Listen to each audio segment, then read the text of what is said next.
Halo semua, bertemu dengan saya Deni Riyamar Silaban dari tim pengajar Aljabar Linier 1. Selanjutnya kita akan melihat kontraksi dan dilasi. Jika kita punya vektor X dan kita kalikan dengan suatu konstanta, di mana konstanta itu antara 0 dan 1, maka hasil transformasinya kita sebut sebagai kontraksi. Sementara jika K-nya lebih besar dari 1, maka hasil transformasinya kita sebut dilasi. Jadi ini X dikalikan dengan suatu K, K-nya lebih besar dari 1, maka akan memperpanjangnya. Vektor ini menjadi seperti ini. Dan ini kita sebut sebagai dilasi. Yang ini adalah kontraksi. Dan ini adalah dilasi. Ini jadi kalau kita melakukan kontraksi di R2 dengan faktor K, K-nya antara 0 dan 1, misalkan ini adalah awalnya vektor kita X, yang komponennya X, Y. Ketika kita lakukan kontraksi, artinya kita kalikan dengan suatu skalar K, maka hasil transformasinya nanti menjadi seperti ini. Dan ini adalah komponennya Kx dan Ky, di mana K-nya antara 0 dan 1.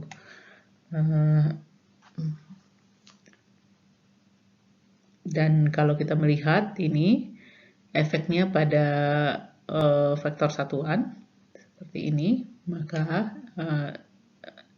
keduanya ini 0 1 0, ini 0 1. Kalau kita lakukan kontraksi, maka kedua-duanya diperpendek ya, dikalikan. Jadi yang tadinya 1 0 ini menjadi K0, ini menjadi 0K.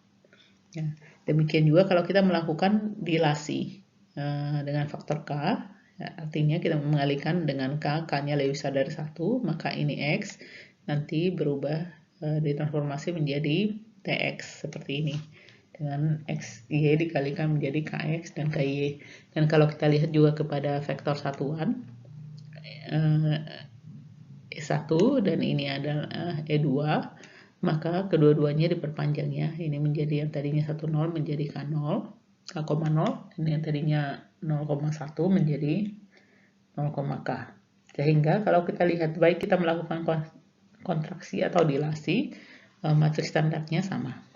Nanti yang berbeda kan apakah K-nya antara 0 dan 1 atau lebih besar dari 1.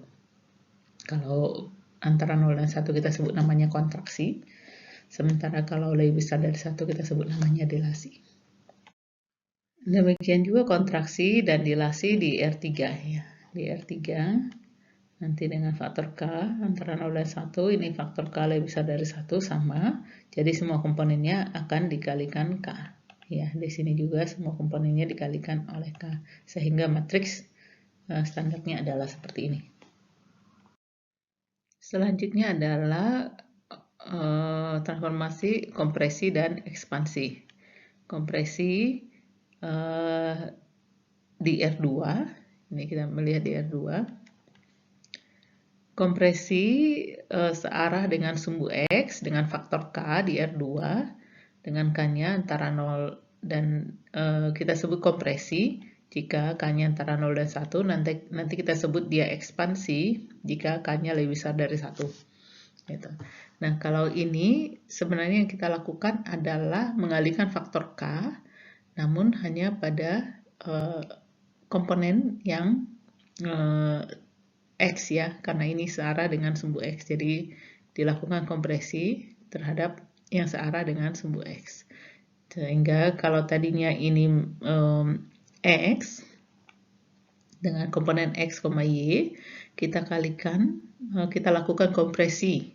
Kompresi dengan mengalihkan K, dengan K antara 0 dengan 1, tapi hanya searah dengan sumbu X. Jadi kita lakukan hanya terhadap X-nya saja, maka hasil transformasinya adalah KX, Y. Seperti ini.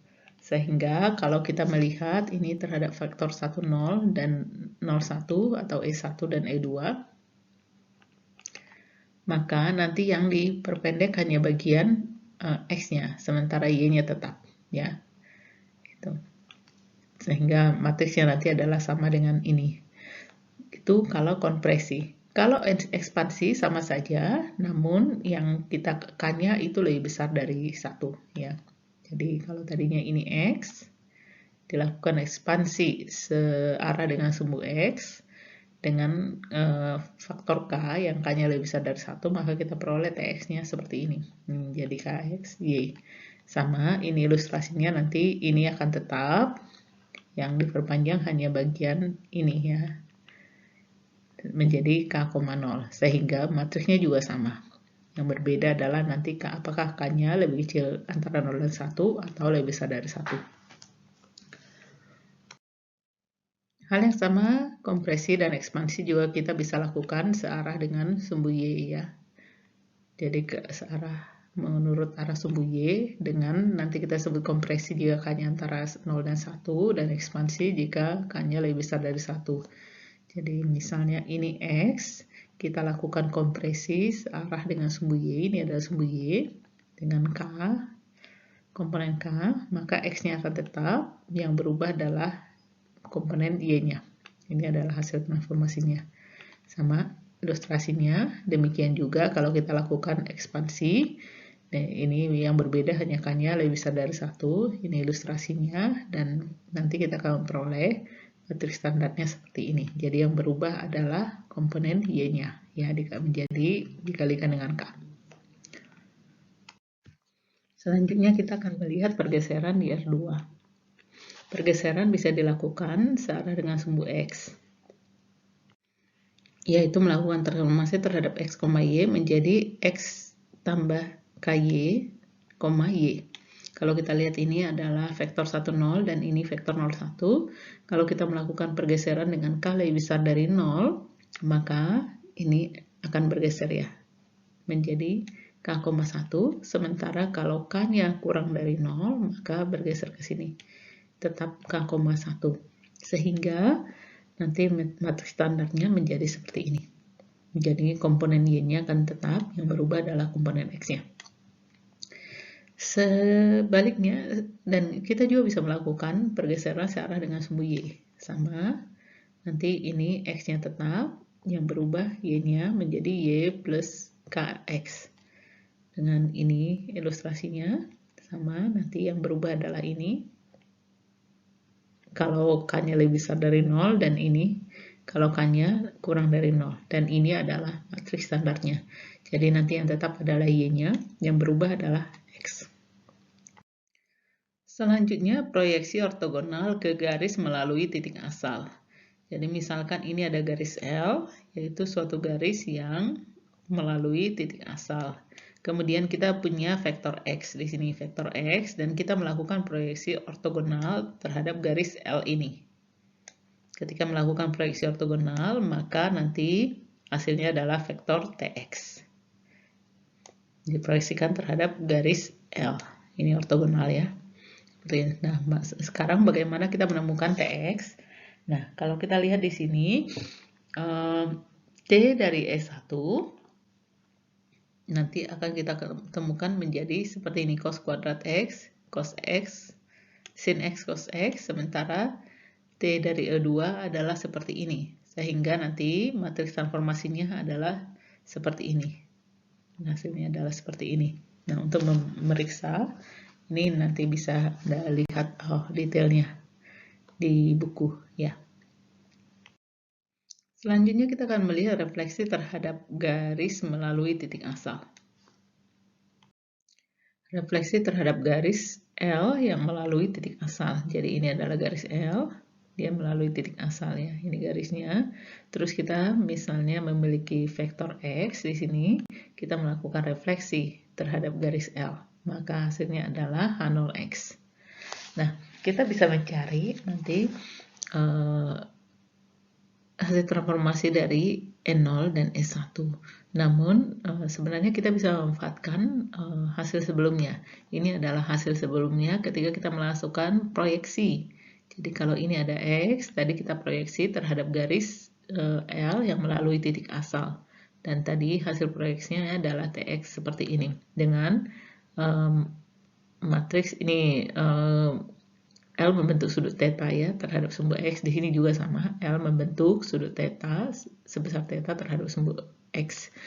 Nah, tadi hasil matriks transformasinya di sini adalah ini. Kita sebut saja ini matriks P0. P0 ya, atau P theta. Kita sebut saja ini matriks P theta karena bergantung kepada theta ya. Seperti itu. Nah, kita bisa menggunakan ini untuk mencari matriks transformasi untuk H0. H theta, sorry, bukan H theta ya. Untuk mencari hasil transformasi untuk H theta. Bagaimana caranya? Kita bisa cek. Misalnya kalau ini X, tadi menggunakan ini X, kita lakukan refleksi ya. Kita lakukan refleksi terhadap sumbu X, maka hasilnya adalah P theta X. Jadi ini tadi Tx itu adalah sama dengan P theta X ya. Kalau kita lakukan refleksi, proyeksi ortogonal. Jadi ini adalah P theta X. Dan kemudian dapat kita lihat bahwa P theta X dikurang X, jadi P theta X adalah ini, dikurang X adalah vektor ini ya. Ini adalah P theta X dikurang X. Ini, itu sama dengan setengah H theta X dikurang X. Kita lihat H theta X itu adalah vektor yang ini. H theta X, kalau dikurang dengan X, maka hasil pengurangannya adalah vektor ini.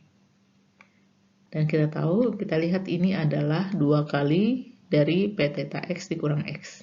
Atau P theta X dikurang X itu adalah setengah dari ini. Jadi setengah dari H theta X dikurang X. Nah, kalau ini kita sederhanakan, nanti kita peroleh H theta X itu sama dengan 2 P theta X dikurang I kali X. Sehingga nanti H theta-nya, ini kan sama-sama X. Nih, H theta-nya itu sama dengan 2 P theta minus I. Dan menggunakan P theta yang ini, maka kita akan memperoleh H theta adalah 2 kali ini dikurang I. Dikurang I. Sehingga nanti kita, I itu adalah identitas ya. Kurang identitas, sehingga kita memperoleh H theta-nya adalah seperti ini. Demikian akhir dari sebab 49. Untuk contoh soal, Anda bisa lihat di buku, karena ketika Anda sudah memiliki matriks standar untuk transformasinya, sebenarnya ketika menggunakan operator-operator tersebut, Anda hanya tinggal mensubstitusikan sudut atau besaran yang diperlukan.